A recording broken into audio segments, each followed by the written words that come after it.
Hello friends, இப்போது நம்ம economics second lesson இதில் இருக்க ஒரு இம்பார்ட்டன்ட் 3 மார்க் அண்ட் 5 மார்க் பார்க்கலாம்.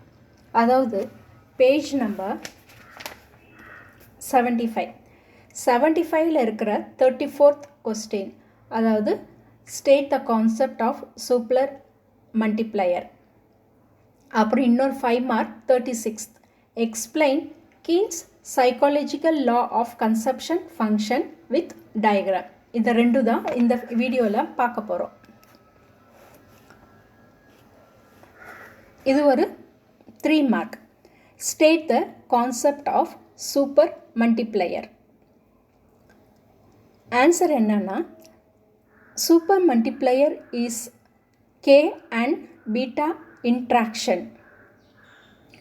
Higgs combined K and beta and given the name as super multiplier. Super multiplier, the combined effect of multiplier and accelerator are also called as leverage effect.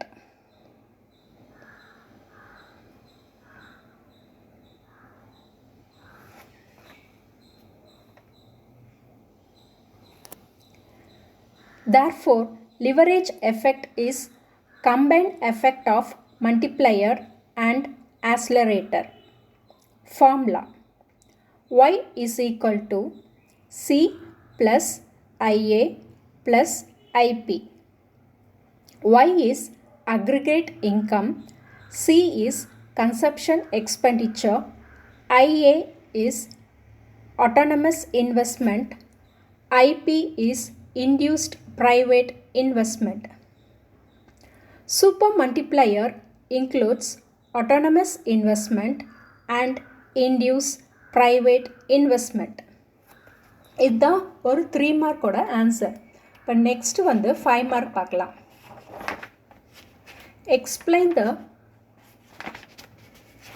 Keen's psychological law of consumption function with diagram.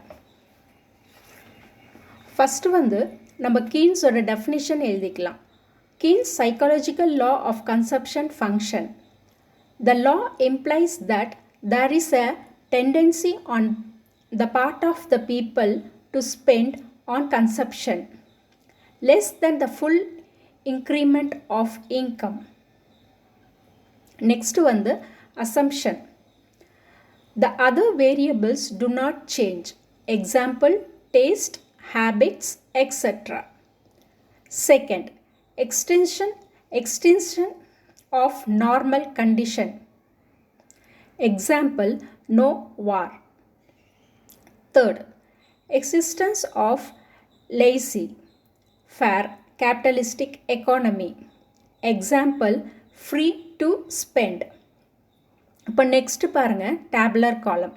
இந்த tabular காலமில் income, consumption, savings.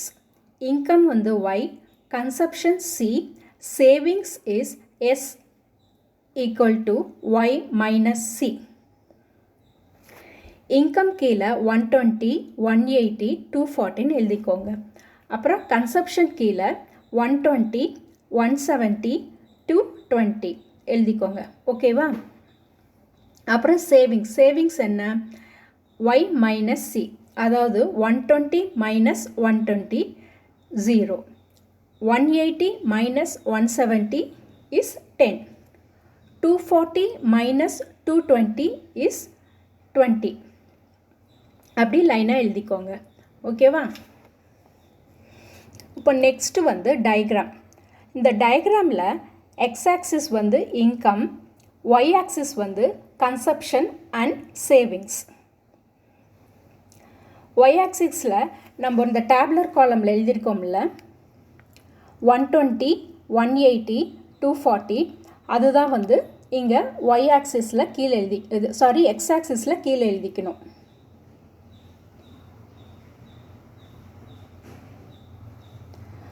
அப்புறம் C consumption எழுதியிருக்கோம்ல, 120, 170,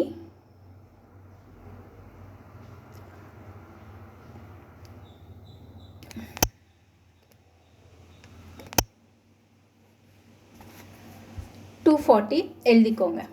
அப்புறம் 3 proposition of law.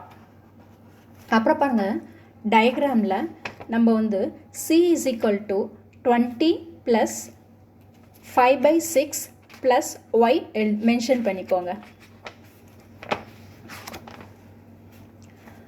அப்புறம் 45 degree curve is equal to 0 saving curve. இது ரெண்டும் டயக்ராம்லேயே mention பண்ணிடுங்க. ஓகேவா? இப்போது 3 proposition of law. Proposition 1. When income increases, consumption also increase, but by smaller amount. Increase in income is rupees 60 crores. Increase in consumption is 50 crores. Okay va? இப்போ proposition 2. The increased income is divided between consumption and savings. Increase in income is 60 crores divided into consumption 50 crores and savings 10 crores. Okay va? இப்போ proposition 3. Increase in income leads to increase in both consumption and savings. Income increased from 180 to 240. Consumption increased from 170 to 220. Savings increased from 10 to 20.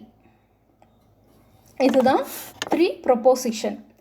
இப்போ conclusion நம்ம என்ன எழுதணும்னா 45 degree curve is 0 saving curve.